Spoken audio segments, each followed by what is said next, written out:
زید پریشانی کی حالت میں گھر سے باہر چلا جاتا ہے۔ آصف گھر کے ایک نوکر کو بلاتا ہے اور اسے کہتا ہے کہ تمام گارڈز کو بھی کہہ دینا اور تمام نوکروں کو بھی کہ زید کا اس گھر پر کوئی حق نہیں ہے اور وہ یہاں سے کوئی چیز باہر نہیں لے جا سکتا، نہ گاڑی نہ کچھ اور۔ اگر وہ گھر کے اندر آنے کی کوشش کرے تو اسے آنے مت دینا۔ مبشرہ کو غصہ آتا ہے اور وہ نوکر کو بھگا دیتی ہے اور آصف پر چلانے لگتی ہے کہ یہ سب کیا ہے، آپ نہیں جانتے کہ وہ کیا دھمکی دے کر گیا ہے کہ وہ مجھے طلاق دے دے گا آئرہ سے نکاح کرنے کے بعد۔ اگر اس نے ایسا کیا تو مجھ سے برداشت نہیں ہوگا، میں آپ کے بیٹے کو آگ لگا دوں گی۔ آصف کہتا ہے تم پریشان مت ہو، پیسے کے بغیر سروائیو کرنا آسان نہیں ہوتا اور ایک مہینے میں 30 دن ہوتے ہیں اور ہر گھنٹے میں 60 سیکنڈز، وہ زیادہ دیر ٹک نہیں پائے گا۔ مبشرہ کو غصہ آتا ہے اور وہ کہتی ہے کہ مجھے آپ کے حساب کتاب کا نہیں پتا، بس مجھے دوبارہ طلاق کا دھبا نہیں لگوانا۔ یہ بول کر غصے سے چلی جاتی ہے۔ اگلے سین میں آئرہ ناشتہ بنانے کے لیے کچن میں آتی ہے اور پھر سے عامر کی سوچ میں پڑ جاتی ہے۔ جب محلے والے عامر کو یہ کہنے آئے تھے کہ آپ کی بہن کی وجہ سے ہماری مائیں بہنیں بھی محفوظ نہیں ہیں، یہ جس قسم کے لوگ آپ کے گھر پر آتے ہیں، آپ یہ تماشا بند کروائیے اور کسی اور گھر میں شفٹ ہو جائیے۔ پھر آئرہ چائے بنا کر کپ کی طرف دیکھتی ہے تو چینی ختم ہوتی ہے۔ پھر بھابھی کے پاس بیٹھتی ہے، کہتی ہے کہ ایک گروسری ختم ہو گئی ہے، جس پر آسیہ اپنا بریسلٹ اتار دیتی ہے اور کہتی ہے کہ سامنے والی آنٹی کو دینا، وہ اسے بیچ دیں گی، جو پیسے ہوئے اس کی گروسری منگوا لینا اور باقی مجھے دے دینا، خود مت جانا ورنہ گاڑی کے پیسوں کی طرح یہ بھی چھن جائیں گے۔ جس پر آئرہ شرمندہ ہوتی ہے اور وہ بھابھی سے کہتی ہے کیوں نہ ہم یہ گھر چھوڑ دیں، کہیں اور چلے جاتے ہیں۔ آسیہ کہتی ہے میرے پاس اب کھونے کے لیے کچھ بھی نہیں ہے، تم نے جانا ہے تو تم جا سکتی ہو۔ آئرہ کہتی ہے میں بھلا کیسے جا سکتی ہوں آپ کو اکیلا چھوڑ کر۔ آسیہ کہتی ہے تو پھر ٹھیک ہے، جو کہا ہے وہی کرو۔ پھر اگلے سین میں زید کو دکھاتے ہیں جو رستے سے رکشہ لیتا ہے اور سفر کرتا ہے۔ پھر رکشے کے پیسے نہیں ہوتے تو رکشے والا اسے دلاسا دے کر چلا جاتا ہے۔ پھر زید کسی ڈھابے پر جا کر پانی سے منہ دھوتا ہے اور پھر اپنے دوست کی طرف آ جاتا ہے۔ دوست اس کے لیے چائے لے کر آتا ہے اور زید کو سمجھاتا ہے کہ آئرہ سے محبت اپنی جگہ، مگر تم نے گھر چھوڑ کر بہت بے وقوفی کی ہے۔ جس پر زید کہتا ہے کہ تم نہیں جانتے کہ آئرہ کے گھر والوں کے ساتھ میرے باپ نے کیا کچھ نہیں کیا، انہیں فزیکلی اور مینٹلی ٹارچر کیا، جس کے نتیجے میں اس کے بھائی کی موت ہو گئی۔ دوست کہتا ہے تم ٹھیک کہہ رہے ہو، اگر اس کے بھائی کی ڈیتھ ہو گئی ہے تو وہ بہت کرائسس میں ہوں گے، کیونکہ آئرہ اور عامر کی دونوں کی جاب ختم ہو گئی تھی۔ یہ سنتے ہی زید اٹھتا ہے اور آئرہ کی طرف بھاگتا ہے۔ دوسری طرف آئرہ کا گھر دکھاتے ہیں۔ محلے والی ایک آنٹی آئرہ کو آواز دیتی ہے اور وہ دروازے پر آتی ہے تو اس کے ہاتھ میں کچھ سودے کا سامان پکڑاتی ہے۔ آئرہ عورت کو اندر آنے کا کہتی ہے تو کہتی ہے کہ میں نہیں آ سکتی، میرا بیٹا بہت ناراض ہوتا ہے تمہارے گھر آنے سے، اور ہاتھ میں کچھ پیسے اور سودے کی رسید دیتے ہوئے کہتی ہے کہ باہر جو لڑکا صبح سے بیٹھا ہوا ہے وہ کون ہے، وہ جو بھی ہے اسے یہاں سے بھگاؤ، تم نہیں جانتی کہ سارے محلے میں جتنے بھی لوگ ہیں وہ باتیں بناتے ہیں، سب کی بیٹیاں گھر پر ہیں، ایسے اچھا نہیں لگتا۔ آئرہ چپ ہو جاتی ہے اور شکریہ بول کر دروازہ بند کر دیتی ہے۔ پھر اگلے سین میں زید کو دکھایا جاتا ہے جو اپنے دوست کے گھر پر کھانا کھانے لگتا ہے تو اپنے باپ کی باتیں یاد کر کے ہرٹ ہوتا ہے اور کھانا چھوڑ دیتا ہے۔ پھر اگلے سین میں آصف کو آفس میں دکھایا جاتا ہے جو اپنے پورے سٹاف کے سامنے ایک ممبر کو کہتا ہے کہ ویڈیو بنائے، جس پہ وہ لوگوں سے شیئر کرتا ہے کہ میں نے اپنے بیٹے کو اپنی تمام جائیداد سے دستبردار کر دیا ہے اور اگر کوئی بھی میرے لنک کا بندہ اس سے کسی بھی معاملے میں معاونت کرے گا تو وہ میرے خلاف اس کے لیے اعلان جنگ ہوگا۔ اس سے اگلے سین میں آئرہ کے محلے والوں کو دکھایا جاتا ہے جو اکٹھے ہو کر آئرہ کے گھر کے بارے میں باتیں کرتے ہیں اور کہتے ہیں کہ ہم نے پولیس بلوائی ہے، یہ شریفوں کا محلہ ہے، انہیں یہاں سے جانا ہوگا۔ عامر کے ہوتے ہوئے تو گنڈے آ جاتے تھے، مگر اب یہ دونوں اکیلی ہیں اور ایک جوان لڑکا ساری رات ان کے گھر کے باہر بیٹھا رہتا ہے۔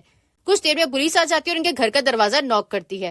آئرہ باہر آتی ہے جس پر پولیس اسے بتاتی ہے کہ آپ کے گھر کے خلاف کمپلینز آئی ہیں، یہ شریفوں کا محلہ ہے، آپ کو یہاں سے جانا پڑے گا۔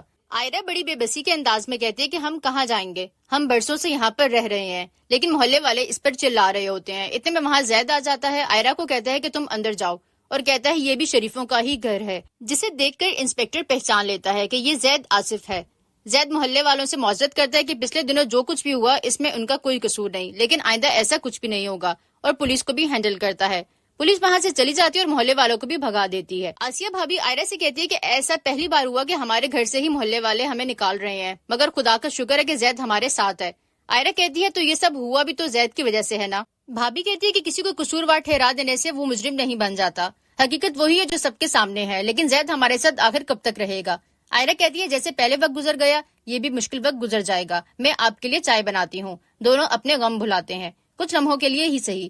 پھر آئرہ فریج کے پاس دودھ نکالنے کے لیے جاتی ہے تو سوئچ نیچے گرا ہوتا ہے، جس کو لگانے کے لیے سوئچ آن کرتی ہے تو بڑے سپارک ہوتے ہیں جس سے آئرہ کو کرنٹ لگتا ہے۔ آئرہ کی چیخ سن کر بھابی بھاگ کر آئرہ کے پاس آتی ہے۔ آئرہ کہتی ہے میں ٹھیک ہوں، لیکن پتہ کرتی ہوں کسی الیکٹریشین کا، شاید باہر سے کوئی مل جائے۔ پھر اگلے سین میں زید کسی الیکٹریشین کو بلوا کر میٹر ٹھیک کرواتا ہے۔ آسیہ زید کو تھینک یو بول کر اندر چلی جاتی ہے۔ آئرہ جانے لگتی ہے تو زید کہتا ہے پوچھو گی نہیں کہ میں یہاں پر کیوں آیا ہوں، میں نے بابا سے کہہ دیا کہ مجھے آئرہ سے نکاح کرنا ہے اور اگر آپ نہ مانے تو میں مبشرہ کو طلاق بھیج دوں گا۔ جس پر آئرہ خاموش ہو جاتی ہے۔ ڈرامے کے اگلے سین میں مبشرہ کو دکھایا جاتا ہے جو آصف پر چلاتی ہے وہ ویڈیو دیکھ کر۔ جو اس نے لوگوں کے لیے بنائی ہوتی ہے۔ مبشرہ کہتی ہے کہ یہ سب کیا ہے؟ آپ کا ہر قدم ہمیں زید سے دور لے جا رہا ہے، آپ یہ کیا کر رہے ہیں؟ آپ نے سجا سجایا پیڑ اس کے حوالے کر دیا ہے، وہ بھلا کیوں لوٹائے گا؟ وہ آئرہ سے شادی کر لے گا، وہ محبت کرتا ہے اس سے۔ آصف کہتا ہے کہ تم فکر مت کرو، کبھی کبھی انسان کو کسی کو قریب لانے کے لیے خود سے دور کرنا پڑتا ہے، اور میں وہی کر رہا ہوں۔ سجا ہوا پیڑ نہیں ہے، وہ پیسے کے بغیر گزارا کرنا بہت مشکل ہے۔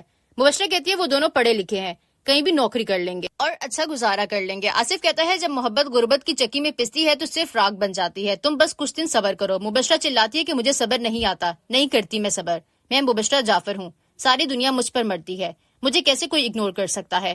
آصف اسے سمجھانے کی کوشش کرتا ہے کہ تم کشمالہ کے پاس چلی جاؤ، جعفر اور ریان سے ملو گی تو اچھا لگے گا، یا شاپنگ پر چلی جاؤ، مگر وہ غصے سے کمرے میں چلی جاتی ہے۔ اگلے سین میں آصف کو ایک فون کال آتی ہے، پھر جعفر پوچھتا ہے تو بتاتا ہے کہ اسد کی کال تھی، وہاں زید نوکری کے لیے آیا تھا۔ جعفر کہتا ہے تمہیں کیا لگتا ہے کہ تمہارے لاتعلق ہونے سے زید ہماری بات مان جائے گا؟ آصف کہتا ہے بالکل مانے گا، اس کے پاس اور کوئی چارہ نہیں، خالی جیب پر آخر کب تک گزارا کرے گا؟ ریان کہتا ہے انکل آپ کو نہیں لگتا کہ آپ ٹائم ویسٹ کر رہے ہیں؟ آصف کہتا ہے نہیں، بالکل بھی نہیں، وہ ضرور آئے گا، خالی پیٹ بھوک کی تپش برداشت نہیں ہوگی۔ پھر اگلے سین میں زید جاب کی تلاش میں ادھر ادھر بھٹکتا ہے، پھر روڈ پر بیٹھا ہوتا ہے کہ ایک آدمی اس کے پاس آتا ہے اور کہتا ہے کہ میں آپ کے آفس کا ہی ورکر ہوں، مجھے پتا چلا تھا آپ کے بارے میں، بہت افسوس ہوا سن کر، آپ میرے گھر پر چل کر رہ سکتے ہیں، مجھے اچھا لگے گا۔ زید شکریہ ادا کرتا ہے اور کہتا ہے ابھی اس کی ضرورت نہیں، لیکن میں ضرور آؤں گا۔ پھر اگلے سین میں بھابھی کو دکھاتے ہیں، آئرن کے پاس آتی ہے اور ان سے کہتی ہے کہ میں نے جاب کے لیے اپلائی کیا ہے، سکھر میں ایک ٹیکسٹائل میں پروڈکشن مینیجر کی جاب ہے، سیلری بھی کافی اچھی ہے اور ہمارا اچھے سے گزارا ہو جائے گا، اور مل والے رہائش بھی دے رہے ہیں۔ بھابھی کہتی ہے کہ کیا مطلب ہے تمہارا، کیا ہم اس گھر میں نہیں رہیں گے، اور اگر تمہیں یہ جاب نہ ملی تو کیا کرو گی؟ آئرہ کہتی ہے میں کوئی اور جاب ڈھونڈ لوں گی، مگر یہاں نہیں رہوں گی۔ بھابھی کہتی ہے کہ یہ سب کہنا آسان ہوتا ہے مگر کرنا بہت ہی مشکل۔ آئرہ کہتی ہے کہ یہ سب بہت ضروری ہے ہمارے لیے اور زید کے لیے، ہم یہاں اور نہیں رہ سکتے۔ پھر اگلے سین میں زید دوست کے پاس آتا ہے، دوست اس سے کہتا ہے کہ اس طرح زندگی سے مایوس رہنا اچھی بات نہیں ہے۔ زید کہتا ہے کہ میں نے ہر جگہ اپلائی کر کے دیکھ لیا، ایسا نہیں ہے کہ مجھے جانتے نہیں ہیں، سب جانتے ہیں، اسی وجہ سے کوئی بھی مجھے جاب نہیں دے رہا۔ میرے باپ کی ضد بہت زیادہ ہے اور ان کی حد اس سے بھی زیادہ، اور ان کی یہ حد ہے کہ مجھے نیچا دکھانا چاہتے ہیں۔ دوست کہتا ہے کوئی تو ایسا ہوگا جو اس مشکل میں تمہارا ساتھ دے سکے، جس طرح ہر کسی کے دوست ہوتے ہیں اسی طرح سے بزنس میں آپ لوگوں کے ریوائلز بھی ہوں گے، وہ اس معاملے میں تمہاری مدد کر سکتے ہیں۔ یہ سن کر زید چونک جاتا ہے اور سوچ میں پڑ جاتا ہے۔ پھر اگلے سین میں آفس میں کوئی باس اور سیکرٹری کو دکھایا جاتا ہے جو زید کے بارے میں بات کرتے ہیں کہ بڑی حیرت کی بات ہے کہ اکلوتے بیٹے کو آصف نے گھر سے نکال دیا۔ سیکرٹری بتاتا ہے کہ وہ ہر جگہ اپلائی کر چکا ہے مگر کوئی اس کی مدد نہیں کر رہا، اور آج وہ یہاں پر اپلائی کرنے آیا ہے، جس پر اس کا باس مسکراتا ہے اور کہتا ہے کہ دشمن کے دشمن دوست ہوا کرتے ہیں، وہ ہمارا دوست ہے اور دوستوں کو انتظار نہیں کرواتے، بلاؤ زید کو۔ زید اندر آتا ہے، زید باس کو ویلکم کرتا ہے، پھر پوچھتا ہے کہ زید آصف آج آپ ہمارے گھر کا راستہ کیسے بھول آئے؟ پھر بیٹھنے کا کہتا ہے۔ زید کہتا ہے کہ آپ کو یاد ہے آپ نے ایک بار مجھ سے کہا تھا کہ اگر تم آصف کے بیٹے نہ ہوتے تو میں تمہیں اپنے پاس جاب دیتا، تو کیا یہ آفر ابھی بھی اویلیبل ہے میرے لیے؟ جس پر باس کہتا ہے کہ آفر تو اویلیبل ہے لیکن ہم کیسے ٹرسٹ کر لیں تمہاری آنیسٹی پر، جس پر زید خاموش ہو جاتا ہے اور وہیں پر ایپیسوڈ ختم ہو جاتی ہے۔